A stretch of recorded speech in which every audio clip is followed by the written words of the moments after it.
Hey guys, so I am super excited to this month's team meeting. We do these team meetings by somewhat of structure, but somewhat of athlete request. And this month I'm super excited to have Jeff here with us. Jeff, pronounce your last name properly for me. Moreno.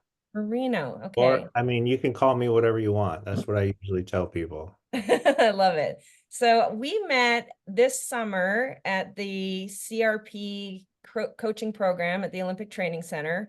And I really enjoyed spending a week with you and learning from you. And one of the things I said the most after that week was it had been a really long time in like 25 years of coaching where I've spent time around a peer where I felt like I really learned something new. Mm, And that was quite an honor to be around you. Your talks at night in the rooms, and then just the strength training and the new ideas you brought. I was really inspired as a coach, as well as just it was nice to be around a peer that I felt like I was learning new things, which is, mm, when you've been at this a while, that is very rare. So I was so excited about that. I wanted to share, if with my team, mm, which is great. And of course, this is a different audience. The group we were working with at the OTC was a young recruitment group from college running into triathlon, so kind of a different audience. But Jeff and I did have lots of conversations over breakfast, lunches, and dinners throughout a whole week and just hanging out. And, he knows that most of my group is amateur athletes, and mm, amateur athletes over the age of 35, 45, all the way up into 75, and variety of different distances, everything from sprint distance, Olympic distance, all the way up to Ironman, mm. and as well as some single sport stuff, swimmers, cyclists, that kind of stuff. And the most, I sent to you in advance the most common things and questions that I feel like I get from my group consistently. And you just had so much knowledge. I could tell we weren't even like touching the surface. And so I wanted to, I gave you the guidelines on the topics we wanted to cover, and everyone's been briefed on those ahead of time. As well as I wanted to leave the floor open at the end for everyone to have the opportunity to talk to you as well and just ask you questions. So uh, Yeah, yeah, so thanks so much for being here. So from that, I'll turn it over to you, man. yeah. Well, it's just your words are very kind, and it was an honor to meet you as well. And when I go to these things or when I speak at conferences or whatever, I usually am learning more from the people that I'm talking to and than them learning from me. So I apologize for that. And because each one of you guys has unique experiences, and those experiences are important. And those experiences lead to a lot of learning, and that learning could be between each other, but also definitely myself. And so, yeah, so I'm very thankful for Marilyn inviting me and having the chance to talk to you. Before I get into my background a little bit, so you guys have some context, and then obviously some of the things that I want to talk about, which include some rehab principles, strength training stuff. We'll chat about shoes. I think super shoes maybe or one, which we can chat about as well. But this is really a collaborative process. So I hate being the one talking all the time, and so part of my learning is you speaking to me and each other, and so I want there there's no rules in what I'm saying. And so anything you guys want to chat about, stop me, raise your hand, or interrupt me. It won't be rude, I promise. But yeah, so let's make this super collaborative. Because I don't like to hear my voice. So I'd rather hear your voice. The other thing I'm really bummed out about is like each one of you guys is special and has a very special superpowers, and part of my learning process is learning what those are and who you guys are. And so um I'm bummed that I'm not going to get to understand who you guys are, but hopefully I have something to give, and hopefully you'll learn something. Background, I always tell this to everybody. I'm a confused physio and sports scientist by trade. I kind of never fit very well in the confines of four walls, which most physios were in. And so I always thought, well, man, like I'm kind of a part coach and I'm a strength coach, and then I have this physio biomechanical background, and but what I always care about is and what I'm never confused about is the athlete in front of me, and they're the ones that are important, and I wanted to understand who those individuals are outside of those four walls better. So a lot of what I do is connect with individuals outside four walls. And in doing so, I founded a tech company, and that tech company takes data from individuals, and we connect those individuals to major sporting brands and their innovation teams to produce better products for people like you who want to do the things that you do. And so I feel like sometimes I live two lives. I have this kind of innovation data life, and we live within inside these sports brands like New Balance or Nike or Brooks, etc., which gives me a pretty good understanding of the background of footwear, etc., training. And then I have this other side, which is like just spending time in the trenches with people who matter to me, like you guys. And um, so that's kind of the context of where I'm coming from. Most of my work in those trenches deals with individuals from kind of the high performance perspective. So 3,000 meters to 10,000 meters, primarily in track and field. But somehow I got involved with triathlon. We And roped you in. yeah, and primarily through an athlete that I worked with who is a Olympic medalist, and world champion. So she roped me in, and so she's my biggest teacher in triathlon besides Marilyn. Yeah. So a few things I want to talk about, and then I'm really just interested in what you guys want to talk about. But I have one promise I want to talk about, one truth I want to talk about, and three core principles that I think are really important. So the promise comes from an experience that I had with a guy by the name of John Kessel. No one will know who this guy is because most people don't come from the volleyball world. But if you're from the volleyball world, he was the director of athlete development for 35 years at USA Volleyball. He's a huge reason why USA Volleyball is what they are. And I think it was in 2013, I saw a um, Hall of Fame speech that he gave just after his retirement. So he was inducted into the U.S. National Volleyball Hall of Fame, and just recently into the International Volleyball Hall of Fame. And he said a couple things that were just blew me away and were extremely profound. And it changed how I dealt with individuals like you.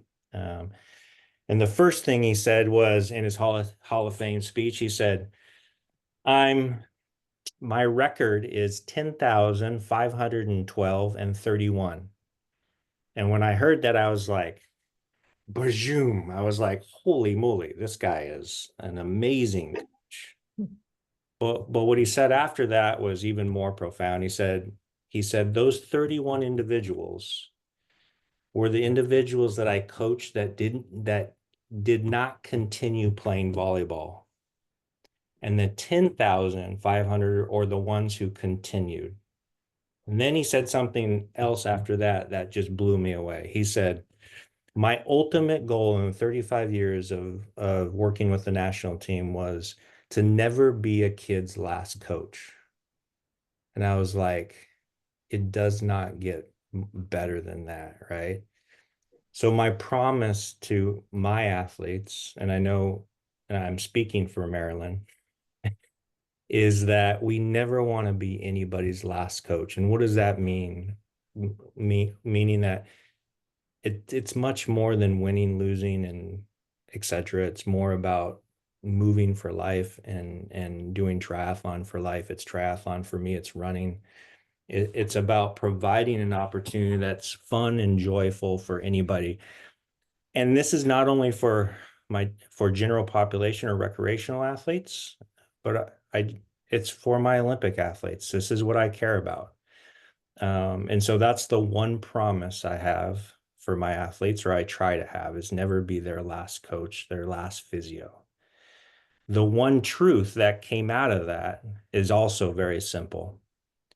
The most basic requirement to increase performance, and performance is individual, right?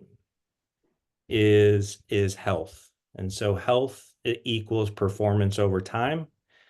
And so my focus, or your focus, or everybody's focus who's doing any form of athletic endeavor, shouldn't be on the necessary goal, which is to do it objectively, like produce a specific time, but is like, how do I show up each day, step forward, get a tiny bit better, and continue that over a long period of time, right? So health equals performance over time. And this is super hard. I was just talking to another individual about a week and a half ago who's a three-time national U.S. national champion in the 5,000, two-time Olympian, and like amazing athlete. And our main focus wasn't about her running a specific time or doing a specific workout, but it was purely about how do we just show up each day, find joy and fun in our training, and step on the line and compete, right? And so that's the one truth I want you guys to understand, is like, after a workout, the focus is how do I get to the next workout and feel just as good and find fun and joy in that? So that's the one truth. So we had one promise, my promise to you and my athletes. The one truth that I think is really important, which is what I call my philosophy. Um, um, and then three core principles. First principle, there was a study about 5 or 6 years ago that came out of Australia. Um, and they took a look at prospective study. They took a look at a group of athletes, track athletes specifically, and they said, okay, what do these athletes need to do in order to meet their performance goals? And what they found is that these athletes just needed to complete at least 80% of their planned training. And if they did that, what they found was they had a 700%, or 7 times likelihood of achieving their performance goals. So core principle number one, consistency matters, availability matters, right? It comes back to the big philosophy of health. How do we just consistently show up, communicate how we're feeling to Marilyn or others, and say, hey, um, um, like, I did this, but I didn't quite complete your work, but I showed up, and I got on the start line, or I hopped on the bike, or I got in the pool, and I was consistent. So consistency is the absolute key. Um, I don't care about how fast someone's running or swimming or biking. If they can't do that over days, over weeks, over months, and over a quadrennial or Olympic cycle, then it really doesn't matter, right? So that consistency is key, and we don't need to do it, or we don't need to be showing up each day giving 110%. We just need to show up and get better. And sometimes better is hard to see, but it compounds over time, right? So that's core principle number one. Core principle number two, which will probably wrap into some of the strength stuff you guys are interested in, is what I call correctly loading or recovering. And so this has to do with our workload. What's the volume, frequency, intensity, and density of our training? And how is that specific to us individually and currently and as it relates to now and where we want to go, right? And everybody's a bit different. And this is really hard to figure out. But there is some cues or understanding of how this happens um, in training. And so correctly loading individually is really important. From a recovery or correctly recovering, what's two things or a few things that you think that leads us to better correctly loading and better correctly recovering? How do we recover? Give me two things. Give me a couple things. What's necessary for recovery? Sleep. Sleep. It's super simple, right? What's the next most necessary thing? Food, What? food, Food? nutrition. Yeah, like how like simple is that, right? I think of correctly loading is like what I call run banking or our movement bank account, right? So every time we do work, we withdraw money from the bank, right? So each of us has a certain level of money within the bank account that we've earned over time. Figuring out what that level of money within the bank is a really kind of Marilyn's job and your job to figure that out. But once you got it figured out, the role is how do we put more money in the bank so we can spend the money? When do we spend money? What part of the time of day do we spend money?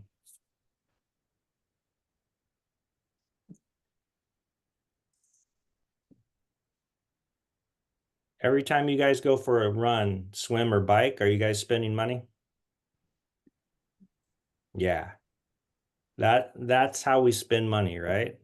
So so the idea is like, man, do I have enough money in the bank today in order to afford X ride, X run, and X swim? And if I don't, remember the goal is to be consistent. Well, I don't need to give 110%. Maybe I need to downshift and maybe I need to do 75% of this swim because I only have enough money to afford that amount of my swim, right? Now, how do we know that?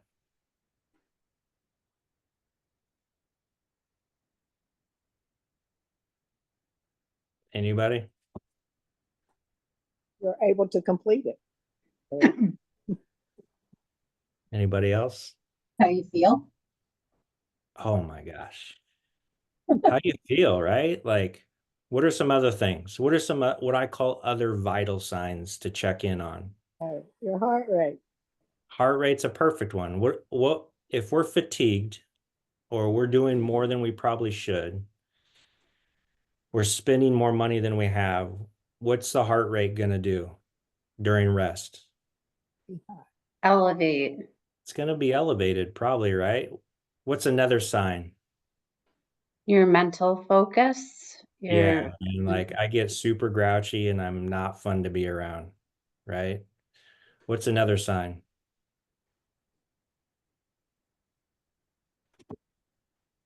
headaches Headaches. Um, or not having enough hydration. yeah, but also like poor ability to sleep even though you're super tired. Lack of hunger even though when you're really hungry, right? If you're a younger woman or a woman who's still having a consistent and regular menstrual cycle, then maybe changes in your menstrual cycle. If you're a man, maybe changes in your libido, right? significant decreases in specific types of hormones, like paying attention and understanding who you are and those physical signs is really important. Now, correctly loading as it relates to strength training, because this is what I heard you guys want to learn more about.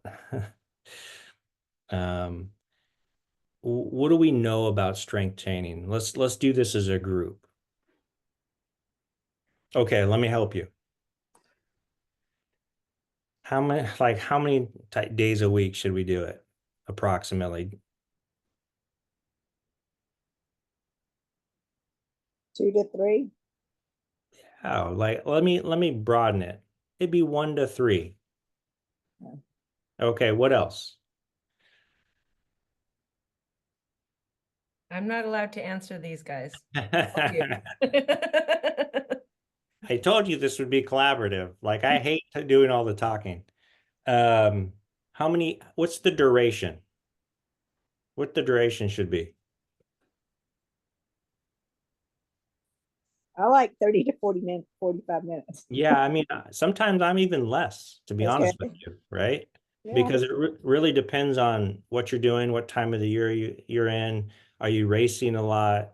But I think in general, for our age group, um, two times, 3 times if you're not racing a lot a year. And to be honest with you, it comes back to consistency again. I do 3 times a week personally. I'm probably of the same age of most of you guys. Um, um, and so I do 3 times a week.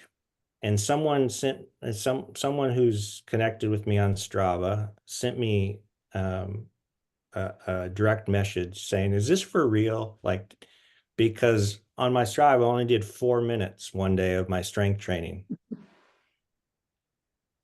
But is that good or bad or not? It's good because it fits into my core principle of like I just like did not want to do it that day, but I showed up, I did a set, and I got the heck out. Um, so sometimes my strength training will be between 4 minutes and 30 minutes. And if it's longer than that, it's too long for me. Okay, now let's talk about intensities. Or let's talk about age and muscle tissue and tendon. With age, what happens to tendon and muscle? You lose them. We kind of lose it a little bit. Hormones change, right? For men, it's a loss of testosterone or decrease in testosterone. For women, it's changes in estrogen and progesterone, et cetera, et cetera. And so from a muscle standpoint, we start to lose mass and we start to just generally lose lean body mass over time if we're not active in that way. At the level of the tendon, we talk a lot about stiffness, and stiffness is a good term and is not a bad term in my field. The more stiff the tendon is, the more the tendon, when it gets stretched, the further it'll fly, right? So to speak. And so we like stiff tendons. Now, as we age, we lose stiffness relatively, and we also lose the elasticity within that tendon. And so when we hit the ground and then we kind of collapse or we go through our what we call loading phase, that tendon has a tendency to stretch more than we maybe want it to. And that stretching of that tendon to certain ranges can result in stress and strain of the tendon, which then can result in potential niggles that we get. Niggles are what I call discomfort before it becomes an injury. And I don't like niggles or injury. So that's what happens in aging. Okay. In our younger population, my collegiate or pro athletes, like they get tendon issues, but they have a lot more issues with bone than maybe my age, and they also have some issues in kind of just other types of injuries like knee injuries and etc. For our older population, or our what I call more mature population, my age, we do get these muscle kind of niggly things sometimes, and we do get these tendon type things, and we do get these plantar fascial type issues, and maybe some other stuff, but that's usually the issue. So in order to deal with this, how should we load those muscles and tendon? Any ideas? There's no wrong answer. Well, maybe, but you're on mute. I can't hear you, and I want to hear you. Sorry, I muted instead of unmuting. No faster than you can recover, or no more than you can recover from. So great answer. What do we know about recovery? So we have 1 to 3 days a week. We have about 20 to 30 minutes at a time in terms of duration. Recovery, what do we know about how long does it take after a lifting session for muscle, not tendon? I'll tell you about tendon and bone, but muscle, in order for muscle to recover, approximately.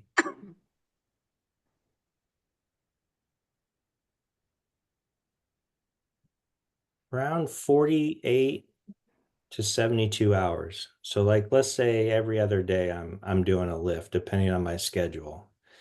So there's our time frame, right? So we're not going to do back-to-back lifts in same structures, right?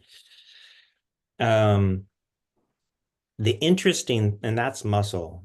The interesting thing about tendon and bone is it has a kind of a short-term memory that you can lift and excite these bone and tendon cells, primarily bone, and the recovery of that will be fairly fast. So like in 6 to 8 hours, you're ready to go again. The problem is that the muscle tissue can't handle that, right? So we're beholden to the muscle tissue a little bit. Okay. I find it really interesting that that's the case, but it is the case. What about how heavy? How many reps in sets, I guess? Let's get down to the nitty gritty. And then we'll talk about specific tissues.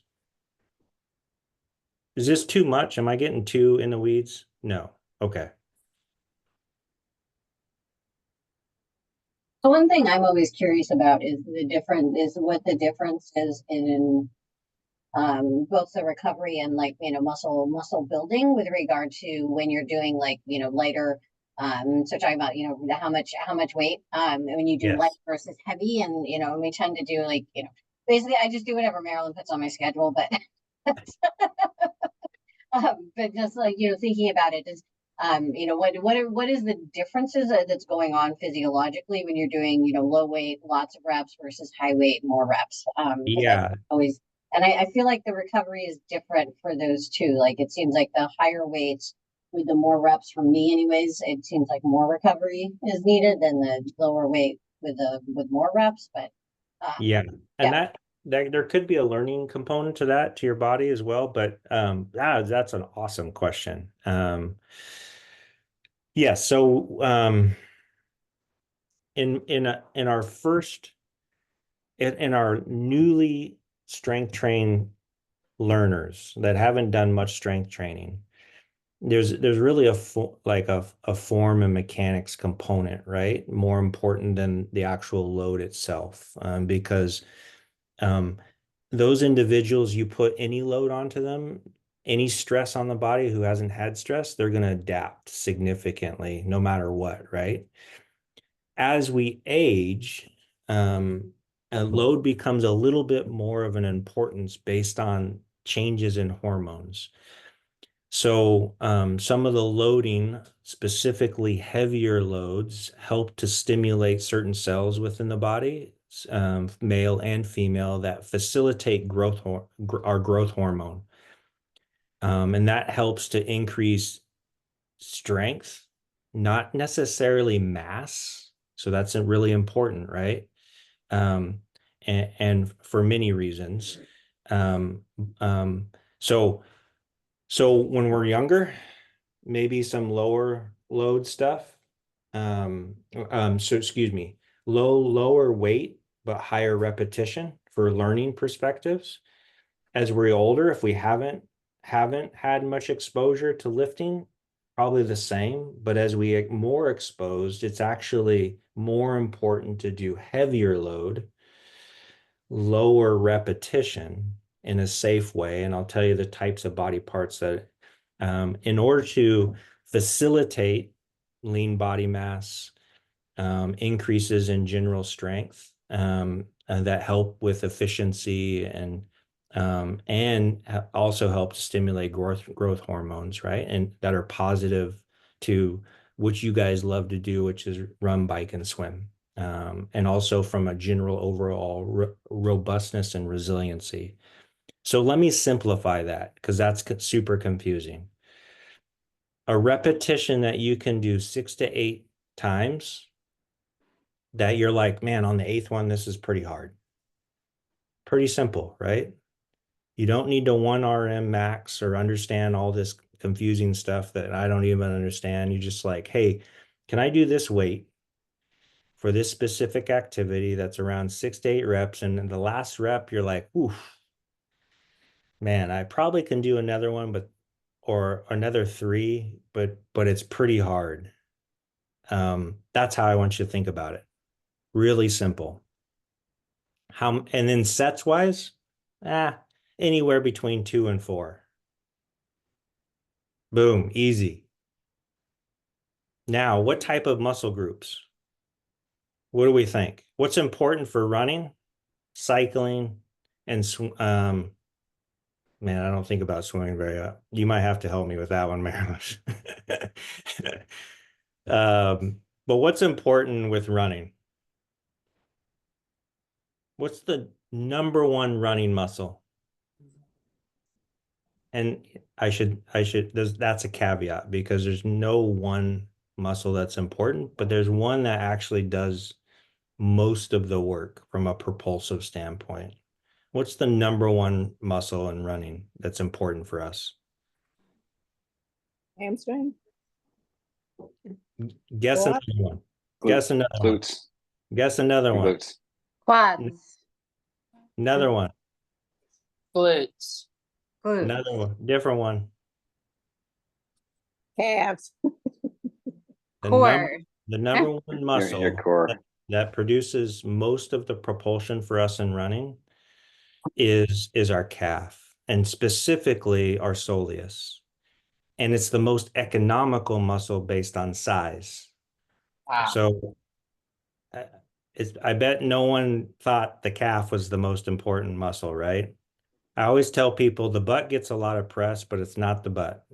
The second most important is the quad, right? So let me tell you a really interesting rule. The bigger the muscle, the more metabolically expensive it is, the more fuel it burns. So the calf is a beautiful muscle in that it does a ton of work. It has to take about 6 to 8 times our body weight and muscular forces every time we land and push off. The quad is about 4 to 5. The hip is about 3 to 4. And the beauty of that is that the calf is pretty metabolically inexpensive, meaning that it's a pretty small muscle, so it doesn't require a ton of fuel. Now, as I fatigue, what happens when I fatigue? If the calf starts to fatigue, then everything shifts more proximally or towards the center of our body. So our quads have to do more work, our hamstrings have to do more work, our butt has to do more work, and areas around our trunk have to do more work. The problem with those muscles is, are they big or small? They're pretty big, right? Which means that they're more expensive to use. I'm burning more fuel. And we'll get like, this is a really interesting effect that occurs in super shoes. So remind me to tell you about that later. So if I'm a runner and you guys all you guys triathletes? Pretty much. So everybody's a runner to a certain degree. Man, I better do a lift that requires me to do a heel raise with a little bit of a bent knee. So lift number one, I'm going to do something, whether it's on two legs or in a single leg position, that requires me to overcome load that's about 50% of my body weight. Or let's start really simple, just my body weight. Okay. Question real quick.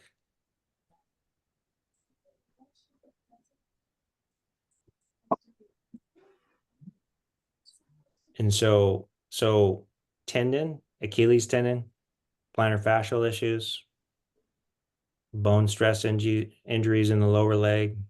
Probably not any of you guys, but all my younger individuals.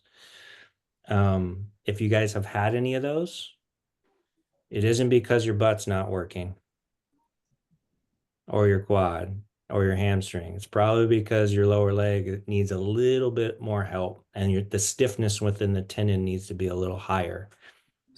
And stiffness occurs only because we give it load and it has to overcome that load over time, right? Okay. Next exercise. What about our quad? If our quad's really important, is our quad important for cycling? I don't know, Marilyn, is it? Yeah. So next exercise in my strength routine, besides my calf, and I'm going to group the calf as one. It's really 7 muscles, but we'll just call it one. What's the next exercise I should do? 6 to 8 reps, 2 to 3 sets, 8th rep being pretty hard.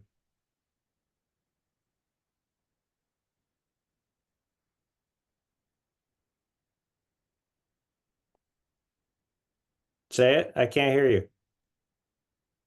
The squats. Like a basic squat, man. How fundamental is a basic squat, right? When we're cycling, what position are we in? If I sat that person up on a normal chair, what position would they be in? Squat. A squat, right? Yeah. Except you're in a squat all the time. So some form of a squat on 2 legs, but also like some form of a squat on 1 leg. How much should we be able to squat?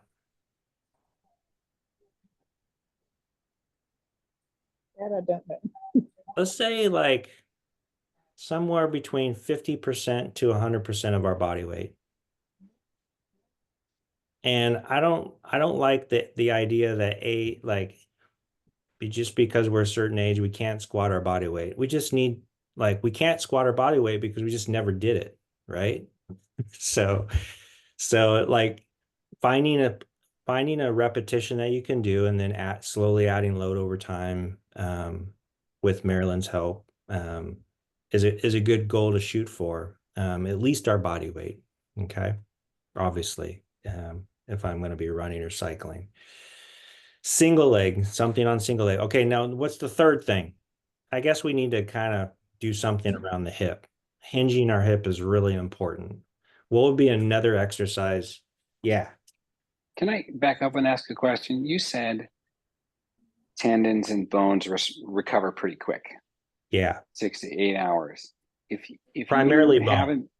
if you haven't been lifting a lot and you're starting to do this and you're building towards like squatting your body weight or things, how long does it take for your tendons and ligaments to adapt? How many months, or what's the long-term adaptation to be able to do more Yeah. weight without injury? So in about 6 to 8 weeks, you're going to have a pretty significant adaptation. From a strength standpoint, there's a neural component of adaptation that occurs that is almost immediate.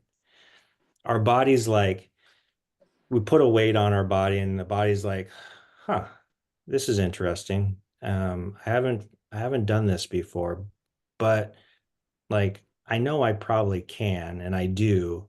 And then your body kind of figures it out. It's like hopping on a bike that you haven't been on in a long time and your body does it, right? That's like what we call a neural adaptation. And so strength, like this idea of strength gain will happen almost immediately if someone hasn't been lifting. But the adaptation over that takes a little bit of time from a structural standpoint.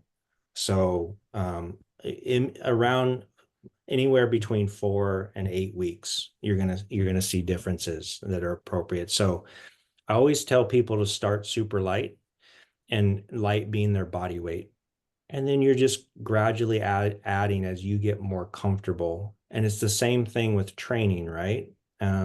What do we care about? We care about correctly loading and we care about consistency. So the most important thing is never doing something that takes you away from stepping on the start line or getting out every morning, right? But adding this to your routine is really important for just overall general health, resiliency, and robustness. And that's why it's important from a structural standpoint. But it does take practice. Marilyn has been in the lifting world for a long time, and it takes a little bit of practice to like get the form down, because you can get yourself in trouble a little bit. That was a great question. So the other exercise I would do that I think is really important is some form of a deadlift.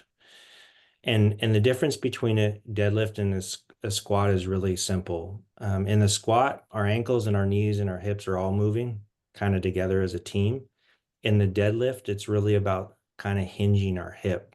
And there maybe is a little bit less ankle motion, depending on how you're doing the deadlift. And its focus is going to be more centered around the hip. I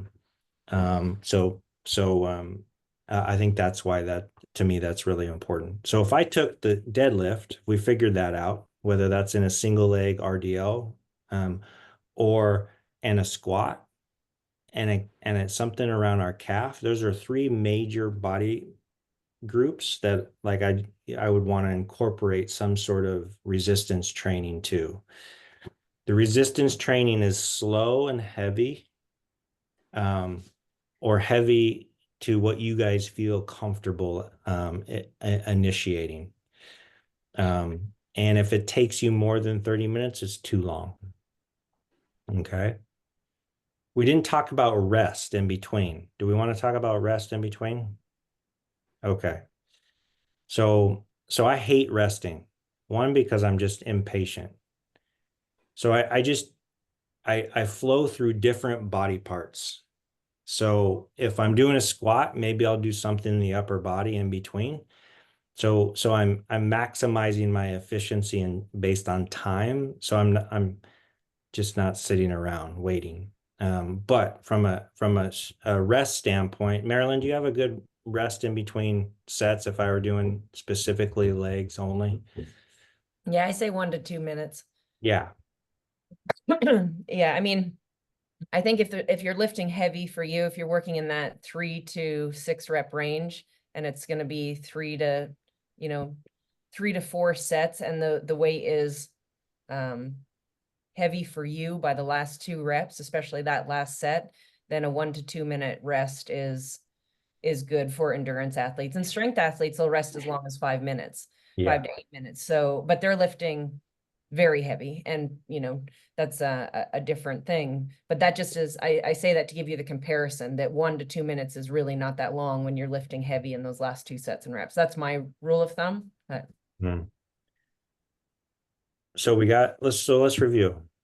1 to 3 lifts a week, maybe 20 to 30 minutes. A weight you can do, for me, I always say to keep it simple, 6 to 8 times. And that's kind of high actually, but I think it's safe.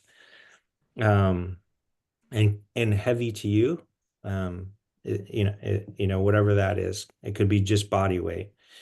Something in the calf, something around the thigh, and something around the hip. So heel raise, single, double, squat, single, double, deadlift, something like that. Okay. Really super simple. I think it's simple.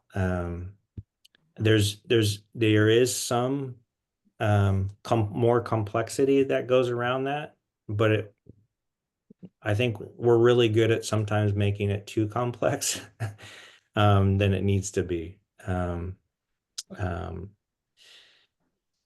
So core principle number 1, consistency. It's really all I care about. 4-minute workout, done. I'm done. Today, what's today? Wednesday. Today was 16 minutes for me. I quadrupled it. Correctly load and correctly recover, right? Okay, listen to your body. Know those vital signs and know when to say when. Third is we haven't discussed yet is control, what I call control. And control lies around the idea that intensity or magnitude of what we're doing, whether it's swimming, biking, or swimming, is a little bit of a poison. And kind of we need a vaccine to that poison, and that vaccine is like dosing appropriately. So my runners, and I don't care how much experience they have had, often are running too fast all the time. And so you add speed. Bone doesn't like speed, tendon doesn't like speed all the time, and they get into big trouble. And so controlling intensity is really important. How do we know when we're working out if we're going too fast?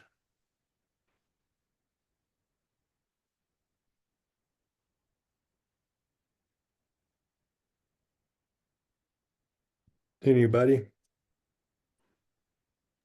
I always say if it's like a pace that I know that I can't do for longer than like a few minutes or something, then it's too fast.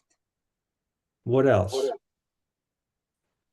What else? You guys are really good at, like, you guys thought about feeling and kind of intention and heart rate, and what are other signs that you're like, man, this is way too fast. This is at an intensity that's going to get my tendon, bone, and muscle and potentially in trouble, or I'm burning too much fuel for this type of workout that Marilyn wrote for you. I'm just going to chime in, Marilyn, and say I'm the least qualified to answer this question. You talking to me? That's not true, Emily. Mhm. Take a stab, guys. Take a stab. I missed an answer a second ago because I had a family thing, but you're so maybe if this was said, you could tell me, but your form's falling apart. Form is maybe one, but even simpler than that, right? Like, I was running in the forest today. And for me, and I'll tell you this, for me, when I know when I'm going too fast, is like my mind doesn't wander. My mind becomes very like focused on like my effort, and like, wow, this, why am I breathing so hard? Why can't I concentrate on the thing I wanted to think about on this run? You know, so my intention starts to like be very specific, and it's usually on like my heart rate's up and my breath's out of control. If I'm with a friend and we're having a chat, just even communicating in a complete sentence becomes very challenging if I'm probably my intensity is too high, right? Um, Stuff like that. Do you guys ever feel that? Yeah. Yeah. If I were to rate the intensity on a scale of 1 to 10, maybe it's like above a 5. And I'm like, wow, man, I should be at a 3. Like this is way too intense. Intensity needs to be appropriately placed at the right time based on a very distinct purpose. And volume doesn't necessarily always get us in trouble, but intensity will always get us in trouble if it's not appropriately placed. So third core principle is always this idea of control. So we have consistency, we have correct loading, and we have control. Um, um, so yeah, so if you're my elite athlete, we always talk about if you go and drive the car, you got to make sure the car has a gas pedal, which you're probably using a lot, but also has a brake, and you better learn how to use the brake more than the gas pedal at times. Um, okay, questions about strength training, and we haven't talked about shoes. Any questions about shoes before we wrap up? Yeah, I have a specific question about shoes and kind of relates to all of this. I think a few days ago there was an article in the New York Times which was kind of about this, about super shoes and how they work, and taking um, you know not making you necessarily faster, but kind of making you more efficient and just saving it so you can go faster or that speed for a little longer. Um, my my selfish point to my question is I've had a partial meniscectomy and and some toe surgeries, and so I was like, man, what am I going to run in? Because I need to find a way to not have load on the knee. I'm finding that, like, as my calves strengthen, the load is going off my knee, and Yeah. that's been better. But I always had this thought, like, should I just be running in some super shoes and just like have some cushion, let some of the propulsive effect, be part of the plate. Just that kind of concept was sort of rolling around. And so when Marilyn said you were going to talk, I was very interested. But but it gets into that. How are they working? Is this helpful for us when we're training Yeah. in addition to racing? Yeah. That's an awesome question. And some of it we know and some of it we don't. We're still trying to figure that out. And every shoe company is trying to figure this out. What we do know is that it's from a population level, there has been improvements as it relates to economy of running. In an individual level, we also know that some people benefit from it at more than others, and some people actually kind of get worse. The hard thing is that each shoe company is slightly different, and the effects on that shoe to the individual may be different. What we also know is that there's a combo of the plate and the foam, but what we're realizing is it's more about the foam than the plate, which is kind of interesting. In that the foam, they've gotten really good at making really cushy foam. We call that compliance. And the mechanical engineering term for the rebound is called resilience. So there's this kind of almost like a spring effect, right? The foam compresses and then it springs back. And it's that springing back that helps to facilitate kind of this passive return of energy, which is which is more economical because you burn less fuel, right? The plate helps to facilitate the transition, or what they call a teeter-totter effect.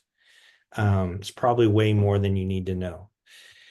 The work distribution also is a bit funky. The foot happens to work a little bit more. The calf happens to work a little bit less, which is kind of good when it comes to kind of economy, right, over time. So you become less fatigued in the calf. But when you do fatigue, where does that fatigue go? To the knee. comes more proximally. In terms of the stiffness of the shoe, if you have a first MTP, like hallux rigidus, like a very stiff big toe, or you have any toe issues, then the rigidity of the shoe is probably a good thing for you, but you don't want to train in them all the time. You can get a non-plated shoe with a less compliant foam. That's probably a beneficial, right? I always tell people the shoes are important, but what you put in the shoe is more important. So what I would say is like, man, make sure you're modifying the things that you know to be true, which is I can always get stronger in my calf, or I can always increase the resiliency and robustness of my lower leg. And that's really important to do, not only just in general, but specifically as we age based on injury, risk, etc. From a training perspective, I might use them. They're almost like a tool. They're a load manipulation tool. I'm going to use them appropriately based on my training. So I might use them in a workout, but I probably wouldn't use them on a long run because I want to increase the responsibility of my own tissue, more importantly, over the the non-tissue, or what I call exoskeleton, that most of these shoes are nowadays. So I'm going to pause for a second. Did I answer that question correct for you? Yeah, I think that's great. My follow-up would be, how do you possibly Choose. choose? They're costly shoes. Some places obviously let you try some things a little more. Maybe it's just a Yeah. treadmill, but Yeah. it seems like expensive roulette. Yeah, it is. For me, it's always going to be on comfort first. Is it comfortable? Two, if any of you guys have any medial-lateral issues or specific foot issues, I'd be very careful of putting yourself into those shoes. Well, we're finding that anecdotally, individuals within these shoes get a lot of ankle issues or peroneal issues there's a tendon on the outside of the ankle, and then there's some kind of stress reaction issues as a result of these shoes, and more because of the foam is so squishy that when you land, it's almost like landing on an extremely unstable surface where everything just kind of collapses. If you ever seen someone run in those shoes, there's some great pictures of pros running in these shoes, and it's like their whole ankle and their foot is turned out and it's like collapsed in. It's really funky. You could imagine, if you're not prepared for that, the amount of stress that's occurring at the structure of the foot, as well as the bones, ligaments, etc., and small little muscles of the foot. So it takes a little time to get used to that. So more work at the foot, right? Less work at the calf. Maybe as we fatigue, more work at the quad and the hip. So there's a cost to everything. It isn't free, so to speak. There are shoes. I'll tell you probably the ones that, from a population standpoint, seem to be more beneficial than others. Unfortunately, is the Nike Vaporfly and Alpha Fly. They seem to be pretty good. The the Asics, Metaspeed Sky and Edge. For people who have a higher cadence, that would be Edge. And for people who have a longer stride length, slower cadence, the Sky. And what I like about the Asics is that it has a bigger platform underneath. It's not as narrow. So there's a little bit more control of that point, what we call loading phase, during running. And then I also like, for personal reasons, because I'm a big fan of Brooks is their Hyperion Max model, or Hyperion models. Their foams are not as good, but they have a little bit more structure to them. Yeah. Have you're supposed to ask me, have I run in them? And I haven't. One, because for me, there's no purpose. Like, I don't race anymore. I run every single day for pure enjoyment and fun. And because it makes me feel good. But I run in a very neutral, basic training shoe that just is comfortable. And I don't want to take the responsibility away from my calf. And I'm not training for anything. I'm not doing specific workouts. So I don't use them. I actually gave away my last pair to a younger kid. So hopefully he can use them.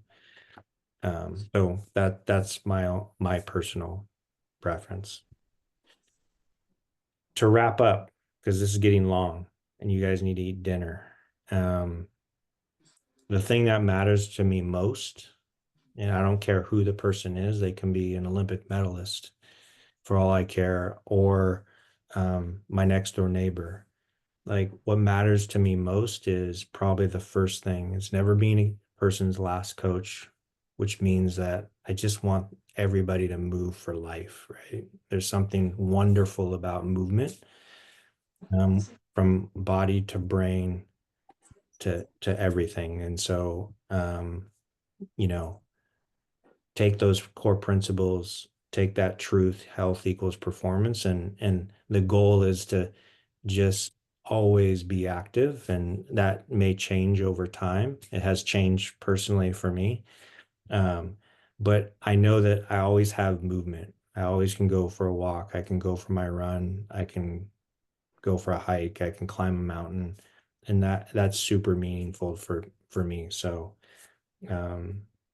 yeah, and it matters. And I don't care who the person is. I was talking to a two-time Olympian, a 5,000 meter runner, one of the US's best current 5,000 meter runners, and I'm like, health equals performance. Like, if you just stay healthy, imagine the potential. It's almost that simple. Like, but it isn't, right? Because it's hard. So okay, questions? Any other final questions? Marilyn, any final questions?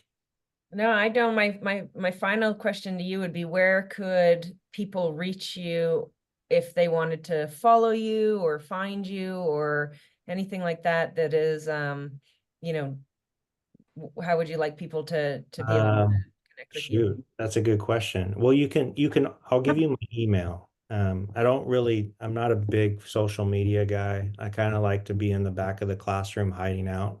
So social media is not great for me. Um, but I'll give you my email. And if you guys have any questions that are specific to whatever, don't hesitate to ask me. I'm really pretty good about that. So my email is Jeff at -LX.com. If I don't get back to you right away, it's probably because I'm somewhere doing something, but I will get back to you. I promise that. Yeah. Any other questions? Was Thank you. was that informative to you? Give me some honest feedback. Okay. All right. Um, appreciate you guys. Appreciate you, Marilyn. Awesome, Jeff. Yeah, thank you so much. I know that your time is super valuable, and we're really, really lucky to have you spend this evening with us. So yeah, I really, really appreciate it. And I'll if it's okay with you, I'll upload this video for the rest of my team and be sending it to them. And I can send you a copy as well so that you have a copy of it. And we really appreciate you taking the time, because we know you're busy and you're valuable. So thank you. Great. And I'm honest, if you guys have any questions, don't hesitate to ask. I love that. Like, I just want you guys to do what you guys do for life and enjoy moving and having fun on the bike, on the swim and on the run. For me, swimming, I was not gonna say the next camp you have to swim and bike. At least you have to promise me to get on the No. bike the next camp. I want a bike so bad. We gonna- almost had him on a bike on the last camp. I'm gonna totally bike, but the swim, no swim. Awesome. All All right. right. Thank you so much. Thanks so much, Jeff. Thank you. Appreciate it. you. Bye.